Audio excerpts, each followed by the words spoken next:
یہ بات خوش آئند ہے کہ جنوبی کشمیر کے ترال علاقے سے 2 نوجوان کشمیری لڑکیوں نے national rural livelihood mission scheme کے تحت پچھلے سال مشروم کاشت کرنے کا ایک یونٹ شروع کیا تھا اور آج 1 سال کے کم عرصے میں انہوں نے کئی یونٹ لگائے ہیں۔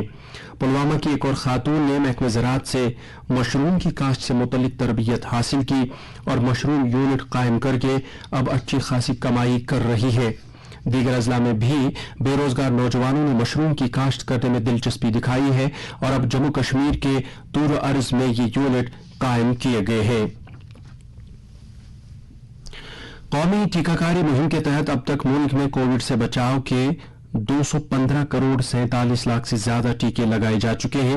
صحت و خاندانی بہبود کی مرکزی وزارت نے کہا ہے کہ کل ہی 21,67,000 سے زیادہ ٹیکے لگائے گئے۔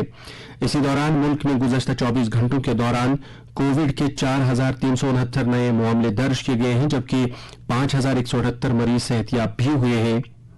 اسی طرح شفایاب ہونے والے افراد کی تعداد 4 کروڑ 39 لاکھ تک پہنچ گئی ہے۔ ملک میں سردست صحت یابی کی شرح 98.71% ہے۔ ادھر جموں کشمیر میں گزشتہ 24 گھنٹوں کے دوران 5,553 کووڈ ٹیسٹ کیے گئے، جن میں سے صرف 47 افراد میں یہ وائرس پایا گیا ہے۔ اسی مدت کے دوران یو ٹی میں 73 افراد شفایاب بھی ہوئے ہیں۔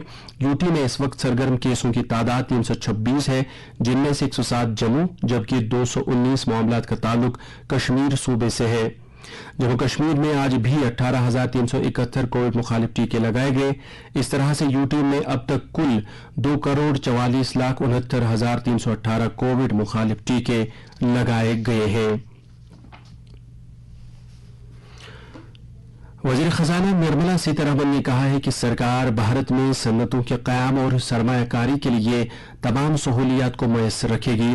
آج نئی دلی میں مائنڈ سمٹ کے 5ویں ایڈیشن میں اظہار خیال کرتے ہوئے انہوں نے کہا کہ بہت سی کمپنیاں چین سے اپنی سرگرمیاں منتقل کر کے بھارت آنے کے منتظر ہیں، کیونکہ یہ کمپنیاں بھارت میں زیادہ پرکشش پالیسیاں دیکھ رہی ہیں۔ انہوں نے کہا کہ ملک میں براہ راست غیر ملکی سرمایہ کاری کو فروغ مل رہا ہے اور بیرون ملک کمپنیوں کا خیال ہے کہ بھارت سرمایہ کاری کے لیے نہایت موزون مقام ہے۔ سماج سے منشیات کے استعمال کا قلع کما کرنے کی کوششوں کو جاری رکھتے ہوئے ایکسائز رینج پلوامہ نے آج پامپور اور اس کے ملحقہ علاقوں میں 150 کنال اراضی پر پھیلی بنگ کو تباہ کیا۔ ضلع ترقیاتی کمشنر پلوامہ کی ہدایت پر ضلع انتظامیہ کے افسروں اور ایکسائز رینج پلوامہ کی ایک ٹیم نے یہ کارروائی انجام دی۔ علاقے کے عوام نے ایکسائز محکمے کی اس کارروائی کو سراہتے ہوئے مستقبل میں بھی ایسی ہی کارروائیوں کو جاری رکھنے کی انتظامیہ سے اپیل کی ہے۔ اسی دوران محکمے نے لوگوں سے اپیل کی ہے کہ وہ آگے آ کر ان افراد کی نشاندہی کرنے میں پولیس کا ساتھ دیں جو اس غیر قانونی کاروبار میں ملوث ہیں۔ سروے لینڈ ریکارڈز کے ریجنل ڈائریکٹر خورشید احمد شاہ نے آج بارہمولہ میں ایک میٹنگ کے دوران جمع بندیوں کے ڈیجیٹائزیشن کے عمل کا جائزہ لیا۔ اس موقع پر انہوں نے تحصیل اور گاؤں سطح پر زمین کے ریکارڈ کو کمپیوٹرائز کرنے کے کام کا بھی جائزہ لیا۔ اس موقع پر انہیں بتایا گیا کہ ضلع میں 544 ریونیو گاؤں میں سے 214 گاؤں کی جمع بندی مکمل کی گئی ہے، جبکہ باقی ماندہ کام جلد ہی مکمل کیا جائے گا۔ بعد میں ڈائریکٹر موصوف نے تحصیل بارہمولہ اور ناروا کے ڈیجیٹائزیشن سینٹروں کا بھی دورہ کیا۔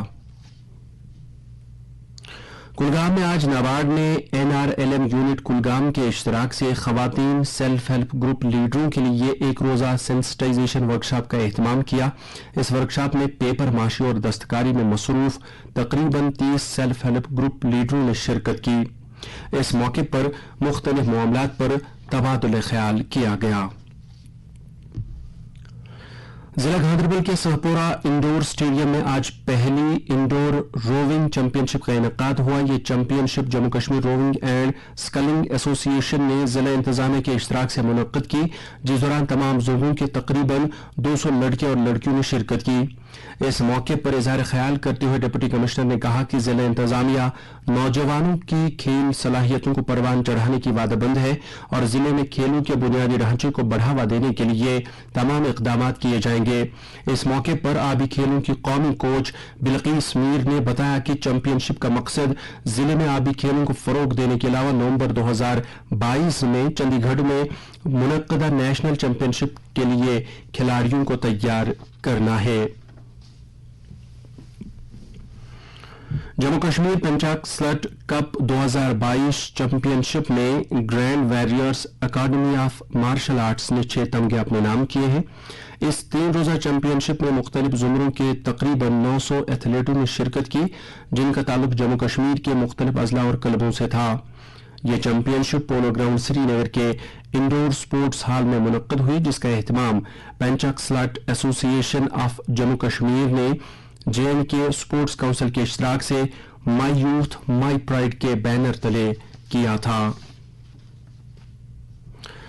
محکمہ youth services and sports Budgam کی طرف سے نشہ مکت بھارت ابھیان کے تحت منشیات مخالف کئی پروگرام عمل میں لائے گئے جس دوران لوگوں کو منشیات کے مضر اثرات کے بارے میں روشناس کرایا گیا. ان پروگراموں کے دوران طلباء اور ملازمین نے اس بدعت کے خلاف لڑنے کا عہد لیا. حکومت نے لازمی دواؤں کی قومی فہرست NLEM کے تحت 384 دوائیں جاری کی ہیں. صحت کے وزیر ڈاکٹر منسکھ مانڈویا نے آج نئی دلی میں ایک تقریب میں NLEM 2022 کی نئی فہرست جاری کی. انہوں نے کہا کہ NLEM حفظان صحت کی ہر سطح پر قابل استطاعت معیاری دواؤں تک رسائی کو یقینی بنانے میں اہم کردار ادا کرتی ہے. ڈاکٹر مانڈویا نے کہا کہ یہ دوائیں حفظان صحت کے معیار کو بہتر بنائیں گی.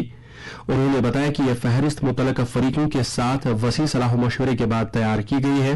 اس موقع پر وزیر مملکت ڈاکٹر بھارتی پوار نے کہا کہ وزیر اعظم نریندر مودی کی قیادت کے تحت دوا سازی کا شعبہ ترقی کر رہا ہے. سرکار نے کہا ہے کہ بھارت ایک اضافی توانائی والا ملک بن گیا ہے جہاں بجلی پیدا کرنے کی موجودہ صلاحیت 4 لاکھ میگا واٹ سے زیادہ ہے. پائیدار ترقی کے مقاصد کو ذہن میں رکھتے ہوئے بھارت کی بجلی کی پیداوار میں قابل تجدید توانائی کی حصہ داری میں تیزی سے اضافہ ہو رہا ہے. بھارت قابل تجدید توانائی کی پیداوار میں آج دنیا میں تیسرے مقام پر ہے. بجلی کی پیداوار کی موجودہ صلاحیت کا 40% حصہ غیر فوسل ایندھن کے ذرائع پر مشتمل ہے. قابل تجدید توانائی کے ذرائع سے بجلی کی پیداوار 51,226 گیگا واٹ گھنٹے سے بڑھ کر 2020 میں 1,38,337 گیگا واٹ گھنٹے ہو گئی ہے. اور اب موسم. محکمہ موسمیات کے مطابق جموں کشمیر میں اگلے 24 گھنٹوں کے دوران موسم عام طور پر خشک رہنے کا امکان ہے. سری نگر میں آج دن کا زیادہ سے زیادہ درجہ حرارت 29.3 ڈگری سیلسیس جبکہ کل رات کا کم سے کم درجہ حرارت 14 ڈگری سیلسیس ریکارڈ کیا گیا. جموں میں آج دن کا زیادہ سے زیادہ درجہ حرارت 33.5 ڈگری سیلسیس جبکہ کل رات کا کم سے کم درجہ حرارت 23.1 ڈگری سیلسیس درج کیا گیا. ادھر لیہ میں آج دن کا زیادہ سے زیادہ درجہ حرارت 22.2 ڈگری سیلسیس جبکہ کل رات کا کم سے کم درجہ حرارت 6.1 ڈگری سیلسیس ریکارڈ کیا گیا. اور کرگل میں آج دن کا زیادہ سے زیادہ درجہ حرارت 28.2 ڈگری سیلسیس جبکہ کل رات کا کم سے کم درجہ حرارت 14.6 ڈگری سیلسیس درج کیا گیا. اس کے ساتھ ہی خبروں کا یہ بلیٹن ختم ہوا.